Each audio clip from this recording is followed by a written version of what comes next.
Mencius's full name was Meng Ke. He was a thinker and educator in China's historic Warring States period. Mencius's father died early. His mother wanted him to be well educated.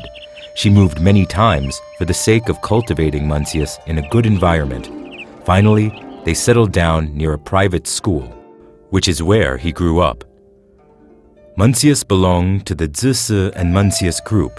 He also traveled around many countries and assembled disciples as Confucius did, advocating a benevolent government and the unification of the whole country by benevolence instead of hegemonism. I seized the opportunity to break down the capital of Yan country when its civil unrest broke. I think the god was blessing me.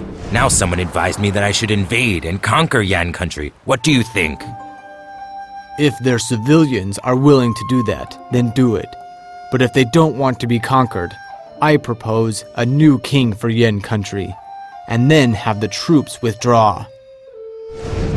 Get out of Yan! Get out! Get out of Yan! Get out of Yan! As Qi's army marched on Yan country, they found the civilians were unwilling to be conquered.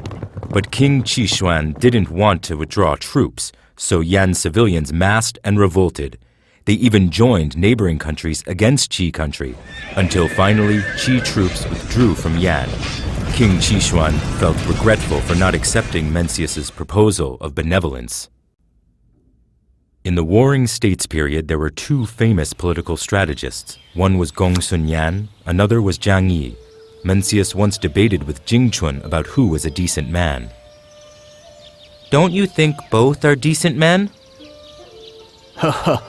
How can they be called decent men? When they persuaded governors, they always guessed what they wanted to hear. They never spoke of virtue or morality at all. Even though they have power, they are not decent men. In that case, what is a decent man in your mind? I think a decent man has morality and moral principles. When he has success, he will abide by these principles. When in a desperate situation, he won't pride himself. When rich and honorable, he won't go against moral principles. When he's poor, he won't yield to power and violence. That's what I call a decent man. Mencius inherited Confucius thought and developed something new. He thought human nature is goodness. He attached importance to personal accomplishment and reasserted his views of people are the priority. The king is the following. Mencius lived in seclusion and wrote a lot in his old age. He wrote a famous book named Mencius. He is linked in the second place in the Confucian culture, second only to Confucius.